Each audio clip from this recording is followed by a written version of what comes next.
Imagine this, you've just beaten a game that you love, you've platinumed it, everything, but you still want more, you want a sequel. Normally for a lot of games, it's not an issue, it already has a sequel, but for many recent indie games which don't have the team to create a game every year, there isn't one. An example of an indie game sequel which ended up being worse than the first game is Subnautica Below Zero. It's not a bad game, but it did not live up to the expectations set by Subnautica. A great video that explains this in more detail is this one by Aletho. Again, I do love Below Zero, but I just wish more time was spent on it. However, on the other side of the spectrum, Hollow Knight Silksong is taking forever, and a fear I have with it is that there will be a high skill floor which clashes with its predecessor. And that's the focus of this video, the sequels to indie games. Can they live up to the hype, or will they be rushed to meet consumer demands? All developers face the same issue after releasing a successful game.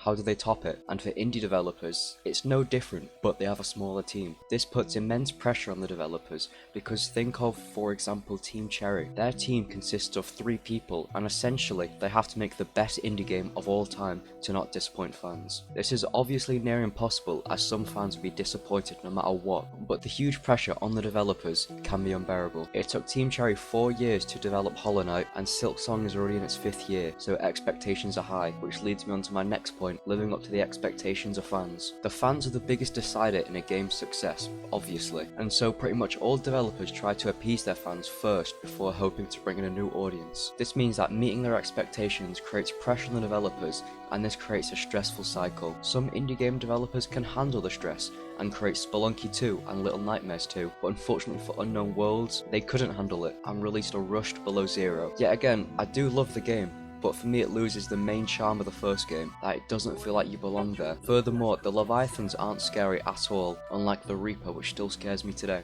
And Maida's story was left as a loose end, and pretty much the whole story felt unfinished, because the main writer quit. So let's just imagine how much more successful the game would be if they kept the original story. Let's just pray the rumoured Subnautica 3 has a better story than Below Zero.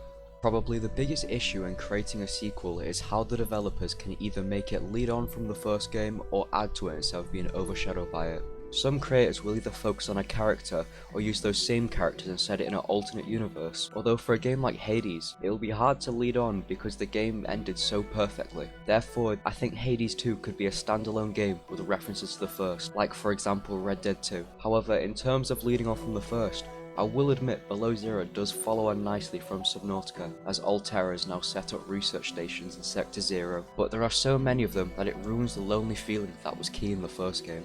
One of the best sequels in gaming as a whole is Uncharted 2. I'll use it as an example here because it enhanced everything that made Uncharted 1 loved, which is why it's regarded as one of the best PS exclusives. Furthermore, it being a standalone sequel appealed to a much wider audience than if you had to play the first game to understand it. Although for the people that did play Drake's Fortune, reintroducing Elena was a nice surprise while still establishing new lovable allies such as Chloe and Tenzin. Uncharted 2 is a great example of a sequel done right, but back to indie games. Spelunky 2's developers, Mossmouth, were able to overcome the challenge of making a sequel.